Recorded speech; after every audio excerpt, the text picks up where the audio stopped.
जिस तरह अभी तक आपका मामला लग रहा है कि एक हज जो है आपकी बड़ी नीयत होगी, आपका एक जज्बा होगा, वो लग रहा है कि शायद मुश्किलात में आप फंसे हुए हैं। आज फिर फैसला महफूज हो गया, देखते हैं क्या फ़ैसला आता है। और उम्मीद तो मुझे यही है, क्योंकि जो प्रोसिक्यूशन साइड थी उन्होंने कोई चीज़ ऐसी सॉलिड बताई नहीं अदालत को जिसकी बुनियाद के ऊपर वो मुझे रोक सकें हज पे जाने से। और जज साहब ने जितने सवालात पूछे उनके पास जवाब नहीं थे। हमने जज साहब को सारा रिकॉर्ड और हर चीज़ प्रोवाइड की है, माजी का भी रिकॉर्ड दिया है कि ट्रैवल हिस्ट्री भी सारी दी है, बाकी सारा कुछ भी बताया उन्हें, मुकदमात की तफसील भी बताई है। तो जो अदालत के अंदर प्रोसीडिंग हुई है उसको सुन के तो, या जो वहाँ पे बातचीत हुई उसको सुन के तो साफ़ आइडिया हो रहा है कि अदालत मेरे हक़ में फ़ैसला देगी इंशाल्लाह और मैं हज पे जाऊँगा।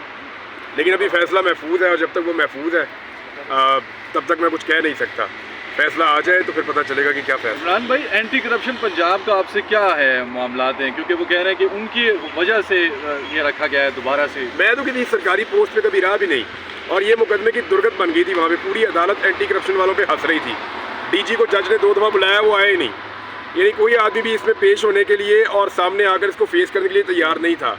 और एंटी करप्शन का अमला मेरे से बाकायदा माजरत कर रहा था बार बार कि खान साहब हम मजबूर हैं, हमें गवर्नमेंट ने मजबूर किया हुआ है, वरना हमें पता है कि आपका इससे कोई ताल्लुक नहीं है। मैं तो कभी किसी सरकारी अहदे में भी नहीं रहा।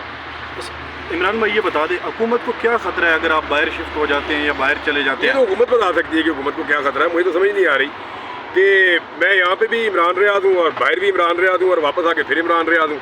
पहले मैं कई दफ़ा ट्रैवल कर चुका हूँ। इवन मुझे ऑफलोड किया गया और मैं दोबारा गया, फिर वापस आ गया। मुकदमा थे, वापस आया, फिर मुकदमे लड़े, फिर गया, फिर वापस आ गया। तो ये तो रूटीन है, आप ट्रैवल करते रहते हैं। ये ज़रा हज वाला मामला है, इसलिए थोड़ा हसास है कि मैं चाहता हूँ कि मैं ज़रा चला जाऊँ, टाइमली चला जाऊँ, हज कर लूँ। अच्छा, तो कोई इमरान रियाज साहब, आज आप चीफ साहब के सामने पेश हुए, तो क्या लग रहा है चीफ साहब की जो बॉडी लैंग्वेज थी या फिर जो कानूनी मामलात को अगर देखा जाए? देखिए, इस अदालत ने फैसला दिया था मेरे हक़ में और अदालत ने साफ कहा था कि इनको रवाना किया जाए और इनका नाम तमाम लिस्टों से निकाला जाए। उसके बावजूद मुझे नहीं जाने दिया गया। अब वो मुझे रोक रहे हैं, जाने से रोक रहे हैं, तो ये तो अदालत के फैसले पे इम्प्लीमेंट का मामला है। तो मैं उम्मीद करता हूँ कि चीफ जस्टिस इस मामले के ऊपर इंसाफ उसी तरह मुझे देंगे जो इंसाफ का तकाजा है। आप नहीं समझते कि अदालत में पेश हुए हैं, उनके साथ नून लीग के भी एमपी जो है सरमायादार यकजहती के लिए आए हुए हैं, तो वो आज़ाद हैं, और फिर जो है वो नून लीग वाले और पीपल्स पार्टी वाले उनके साथ इज़हार यकजहती कर रही हैं, क्या कहेंगे?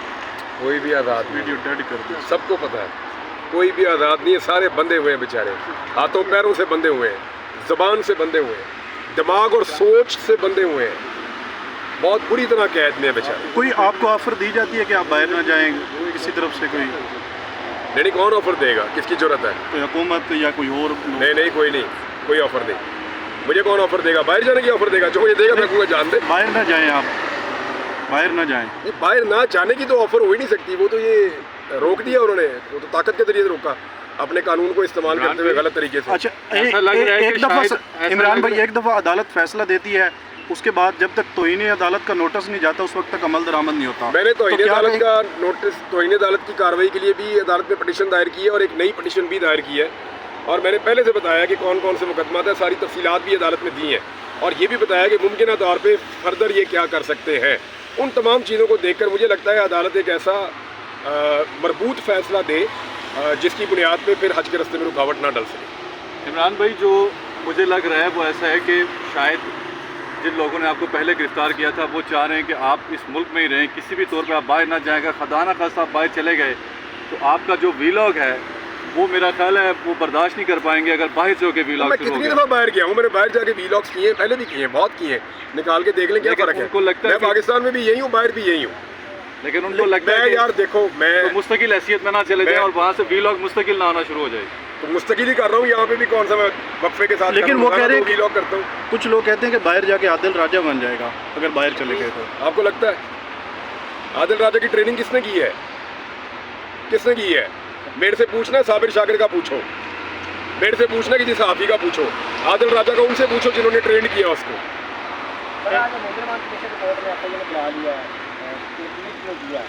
मुसलमान कमीशन उन्होंने बुला लिया जिससे बहुत और खान साहब के बारे में भी अच्छा, ये मामला हाई कोर्ट में आ गया मेरी इत्तला के मुताबिक, और कियानी साहब की अदालत में शायद लग गया है। नोटिस भी हो गया था FIA को। हाँ, FIA को नोटिस भी हो गया है। और शायद उन्होंने, जो उमर अयूब साहब हैं, उन्होंने FIA से हदूदुर्रहमान कमीशन की रिपोर्ट की कॉपी भी मांग ली है। देखिए, ये वो मैटर है जिसको पाकिस्तान की रियासत कभी भी नहीं चाहती थी कि इसके ऊपर डिस्कशन हो, लेकिन अब इमरान खान के चक्कर में इसको भी अंडर डिस्कशन लाया जा रहा है। तो अब ये चीज़ें खुलेंगी कि एक्चुअली हदूदुर्रहमान कमीशन क्या है, उसकी रिपोर्ट क्या है, वो किस तरह लिखी गई, किन हालात में लिखी गई, लोगों ने क्या क्या कहा, क्या रिकमेंडेशंस थी, किस किस्म के हकायक थे, तो वो सारी चीज़ें सामने आएंगी। इमरान भाई, ये लोग थकते नहीं हैं इतना टारगेट कर करके हम लोगों? आपको कहाँ टारगेट किया? सर आपके सामने हूँ मैं तो। आप एक्चुअली मेरे साथ आप मेरे साथ भी एक जैती कर रहे हैं सर, ये पार्ट ऑफ द गेम है। देखिए, कभी उधर कभी इधर, ये चलता ही रहता है जब से है। इसीलिए तो हम कहते हैं कि सबको अपनी डोमेन में रहना चाहिए, मुल्क में रूल ऑफ लॉ होना चाहिए। अच्छा, रात को आपने एक बच्चे के साथ इंटरव्यू भी दिया आपने उनको, तो आपने उनको कहा कि मैं वहाँ जाकर सबके लिए दुआ भी करूँगा, तो अपने मुखालिफिन के लिए भी दुआ करेंगे? मैं सबके लिए दुआ करूँगा, अल्लाह ताला सबको वो हदायत दे, कम से कम हदायत की दुआ तो की जा सकती है। इमरान भाई, ये जो जलसे हो रहे हैं, ठीक है, जब भी जलसा करते हैं खैबर पख्तूनख्वा, जब भी जलसा करते हैं खैबर पख्तूनख्वा, इससे क्या असर तासुर दिया जा रहा है कि पंजाब में वो कर नहीं सकते या आवाम को इकट्ठा नहीं कर सकते, या जो ये कर रहे हैं क्या पंजाब में अगर ये जलसे करें तो ज़्यादा प्रेशर नहीं डाल सकते हुकूमत? मेरे ख्याल में खैबर पख्तूनख्वा में 1 मिलियन आदमी भी इकट्ठा करें कोई फ़र्क नहीं पड़ता। पंजाब में अगर 50,000 आदमी इकट्ठा करें तो उससे ज़्यादा इम्पैक्ट है। तो ये पाकिस्तान तहरीक इंसाफ के सोचने की बात है, इतनी पसली तो एक पॉलिटिकल पार्टी में होनी चाहिए। अच्छा, कह रहे हैं कि मैं इमरान भाई के खिलाफ तो नहीं बोल रहा, शहबाज शरीफ भी बात कर रहे हैं, तो आपके ख्याल में वाउडा साहब क्या सोच रहे हैं? शहबाज शरीफ भी साथ जाए मेरे? एक होता है नादान दोस्त, वो ज़्यादा प्रॉब्लमेटिक होता है दाना दुश्मन से। अच्छा, इमरान भाई, अगर मौलाना जलसा करे, सख्त बात करते हैं, उनको इजाज़त मिल जाती है, लेकिन PTI को पंजाब और इस्लामाबाद में इजाज़त नहीं मिल रही है, क्या वजह हो देखिए, सकती है? मौलाना फजलुर रहमान जो है वो एंटी स्टेटस को नहीं है। तो जिस आदमी को आप कंट्रोल कर सकते हैं, जिस आदमी को आप खुश कर सकते हैं या उसको वापस राय रास्त में ला सकते हैं या अपने तरीके से उसको मॉडिफाई कर सकते हैं, सिस्टम फिर उसके लिए थोड़ी सी गुंजाइश रखता है, और जो स्टेटस को का हिस्सा नहीं होता उसके लिए गुंजाइश कम होती है। इमरान भाई, ये बताइएगा कि आपने कहा कि मैं अपने मुखालिफिन के लिए भी दुआ करूंगा, तो सबसे टॉप पे ऐसा कौन है जिसके लिए आप दिल से दुआ करेंगे, अल्लाह उसको हिदायत? या वो मेरे और अल्लाह का मामला है कि मैं क्या दुआ करता हूँ, लेकिन एक बात गारंटीड है कि मैंने कभी आज तक अपनी ज़िंदगी में किसी को भी बददुआ नहीं की, और वो मैं नहीं देने वाला। हिदायत की दुआ, लेकिन सबसे टॉप पे कौन है जिसके लिए हिदायत की दुआ करेंगे? सबके लिए, आपके लिए भी, मेरे लिए भी। अच्छा इमरान भाई, आखिरी सवाल बताइएगा कि जब आप वापस आए थे, आपने गुज़िश्ता रोज़ कहा कि जब मैं वापस आया तो मेरे चैनल की बोली लगाई गई, किसने बोली लगाई और कितनी बोली लगी आपके चैनल की? ये जो YouTube चैनल है? जी, YouTube चैनल। नहीं, वो मैंने फिर बात ही नहीं सुनी। सर ऑफर किसने मुझे पता था कि मैं बोलूँगा, नहीं, मेरी टीम को लोगों ने रब्ता किया था। अच्छा, इमरान राजा साहब, अगर पूरे पाकिस्तान से PTI कारकुनान या मौलाना साहब के कारकुन जमा होते हैं, इस्लामाबाद डी चौक आते हैं, तो हुकूमत कितने दिन टिक सकेगी, मौजूदा हुकूमत? देखिए, मौजूदा हुकूमत के पीछे से टेक हट जाए तो ये 15 दिन की हुकूमत है बस, मैक्सिमम। साइफर केस के बाद धुएँ कुछ पंजाब से भी उठ रहे हैं, उसके बारे में कुछ समझ नहीं आ रही कि वो धुआं पंजाब से क्यों ज़्यादा जो है ना वो धुएँ मार रहा है। देखिए, साइफर केस कानूनी केस नहीं है, मैंने कल भी आपको बताया था, वो नैरेटिव की लड़ाई है। वो लड़ाई एक बयानिए की, या एक बयानिया इमरान खान का था, दूसरा बयानिया उसके मुखालिफिन का था। इमरान खान ने अपने उस बयानिए के साथ जिसके ऊपर कोई स्टैम्प ही नहीं थी, सारी उसकी मुखालफत कर रहे थे। आपने देखे पाकिस्तान में किस तरह उस बयानिए को चलाया। अब इस मरतबा ये है कि साइफर केस में इमरान खान की बरीयत के साथ एक अदालत की मोहर लग गई है उस बयानिए पे। तो एक्चुअली पाकिस्तान तहरीक इंसाफ का बयानिया जीता है। आने वाले दिनों में आपको नज़र आएगा इसको इमरान खान कैसे इस्तेमाल करते हैं, क्योंकि पॉलिटिकल आदमी इतनी बड़ी चीज़ को कभी भी ज़ाया नहीं होने देगा।